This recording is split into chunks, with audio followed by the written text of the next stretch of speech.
ये बेटी विवाह गीत है, आप लोग देखिए और फुल वॉच कर देखिए।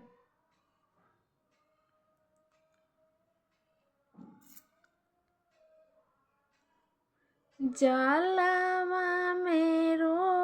वाले जालावा माँ छड़िया, जालावा मेरो वाले जालावा माँ छड़िया, बनावा मेरो बेली बेटी हो दुलराई तीन बेटी, बनावा मेरो बेली बेटी हो दुलर धिया ले रोवाले पापा हो जानू, पापा दिया ले रोवाले पापा हो जानू, पापा काई से करबो ओ बेटी के दानावा, काई से करबो ओ बेटी के दानावा। पानिया में आई है हो जुलूमी माला हवा, पानिया में आई है हो जुलूमी माला हवा,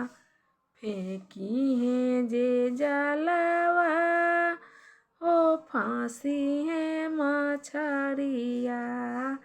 फेंकी है जे जलवा हो फांसी है मछरिया। एक दिन आई है हो बेटी के बरतिया, एक दिन आई है हो बेटी के बरतिया,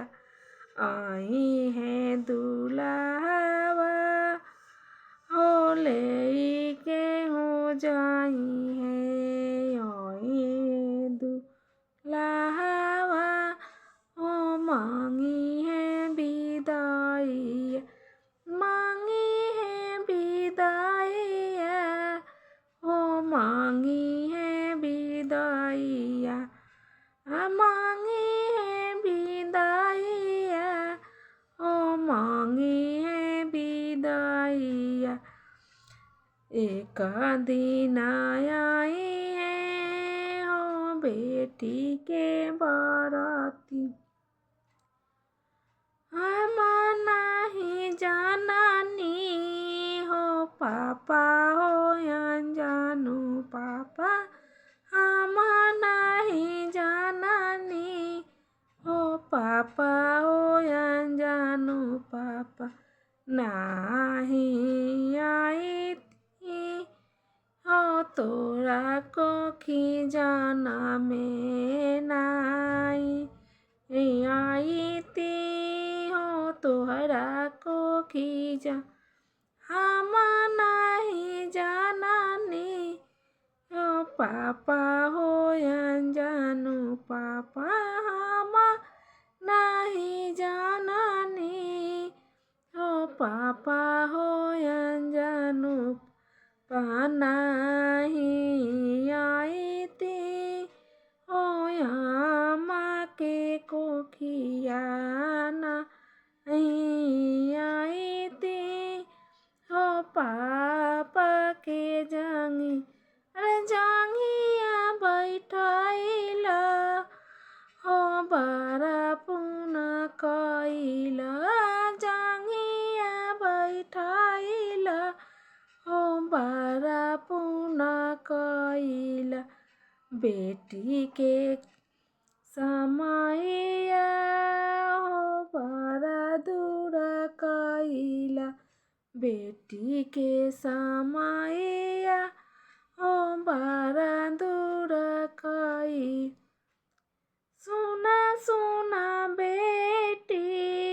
हो हमारी बचनिया, सुना सुना बेटी हो हमारी जानिया दुनिया के रीता हो तोहरा संगे कईनी दुनिया के रीता हो तोहरा संग